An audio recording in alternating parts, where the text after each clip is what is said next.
রাজধানীতে কোটি টাকা ব্যয়ে বসানো হয়েছিল digital traffic signal.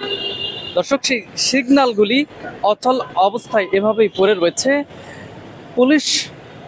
Traffic police ফিরে গিয়েছে সেই পুরনো বাঁশি ফু এবং হাতের ইশারায় ট্রাফিক কন্ট্রোল করতে।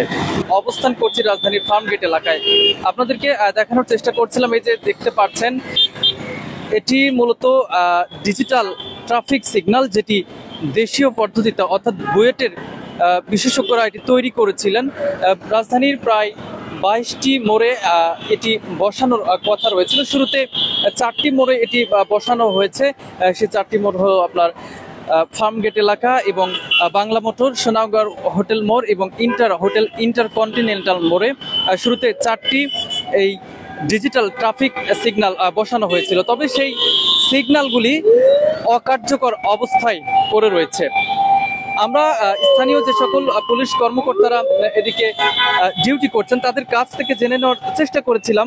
তারা আসলে ক্যামেরার সামনে কথা বলতে রাজি হননি। তারা বলেছে মূলত এই যে ট্রাফিক নিয়ন্ত্রণ, অর্থাৎ এই জনগণ এটি সচেতন নয়, জনগণ এই যে ট্রাফিক এই সিগন্যাল মানে না বিধায় সেটি বন্ধ করে রাখা হয়েছে, এরকমটি তারা জানিয়েছিলেন। এবং এখানকার যে অপারেটর আছে তার সাথেও আমরা কথা বলেছি। অপারেটর যিনি রয়েছেন তিনি আমাদেরকে জানিয়েছেন যে না, এটি সম্পূর্ণ ঠিক রয়েছে, অর্থাৎ সম্পূর্ণ কার্যকর, সম্পূর্ণরূপে এটি ঠিক রয়েছে। তবে কেন এটি আসলে বন্ধ করে রাখা হয়েছে সেটি সেই অপারেটর জানেন না। এবং ট্রাফিক পুলিশের যিনি দায়িত্বরত ঊর্ধ্বতন কর্মকর্তা এখানে রয়েছেন তার সাথে কথা বলার চেষ্টা করেছি, তিনিও ক্যামেরার সামনে কথা বলতে রাজি হননি। তিনি আমাদেরকে ডিসিতে গিয়ে কথা বলার জন্য জানিয়েছেন। তো যেমনটি বলছিলাম যে এই যে ট্রাফিক মূলত রাজধানীতে 18 কোটি টাকা ব্যয়ে 22টি মোড়ে এই ডিজিটাল ট্রাফিক সিগন্যাল গুলি বসানোর সুপারিশ করা হয়েছিল। তবে শুরুতে 4টি মোড়ে অর্থাৎ ফার্মগেট, হোটেল ইন্টারকন্টিনেন্টাল এবং বাংলা মোটর এবং সোনারগাঁও হোটেল মোড়ে এটি বসানো হয়েছে। এই 4টি মোড়ে বসানো হলেও আমরা ফার্মগেট এলাকা থেকে আপনাদেরকে সরাসরি যুক্ত করেছি, সেখান থেকে দেখানোর চেষ্টা করছি এটি কিভাবে অচল হয়ে পড়ে রয়েছে। এবং এই যে যেখান থেকে এটি আসলে কন্ট্রোল করা হয় সেই কন্ট্রোল রুম, এই কন্ট্রোল রুমেও আমরা কাউকে খুঁজে পাইনি, কন্ট্রোল রুম বন্ধ অবস্থায় রয়েছে। তো বলে রাখি, ট্রাফিক পুলিশ যারা রয়েছেন সেই ট্রাফিক পুলিশকে কিন্তু আবারও সেই পুরনো, অর্থাৎ তারা যেভাবে ট্রাফিক কন্ট্রোল করেন ঢাকা শহরে সচরাচর, সেই হাতের ইশারায় তাদেরকে এই ট্রাফিকগুলি নিয়ন্ত্রণ করতে হচ্ছে।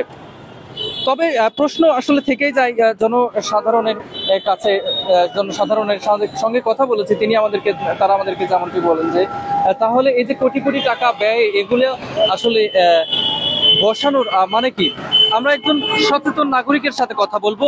এই যে এখানে কোটি টাকা ব্যয়ে এই যে ডিজিটাল ট্রাফিক সিগন্যাল বসানো হয়েছে, তবে এগুলি অকার্যকর অবস্থায় পড়ে রয়েছে।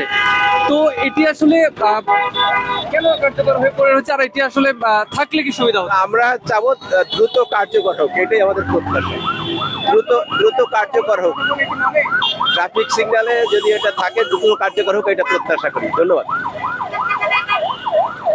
দর্শক, কথা বলছিলাম একজন নাগরিকের সাথে, তারা যেমনটি বলছিলেন যেটি দ্রুত কার্যকর হোক। তবে পুলিশ, যার ডিউটিরত পুলিশ কর্মকর্তা রয়েছেন, তারা কথা আমাদের ক্যামেরার সামনে বলতে চাননি। তবে তারা যেমনটি জানিয়েছেন যে মূলত এই সিগন্যালটি কেউ মানে না, যারা নাগরিক রয়েছে বা যারা এই যে সকল যানবাহন চলাচল করছে এই ট্রাফিক সিগন্যাল তারা কেউ মানে না, যার জন্য আসলে তাদেরকে হাতের ইশারায় সেই ট্রাফিকগুলি কন্ট্রোল করতে হয়। আর এটি চালু হলে বা জনগণ যদি এটি মেনে চলে তাহলে তাদের কষ্ট লাঘব হয়, এমনটি কিন্তু তারা বলেছেন।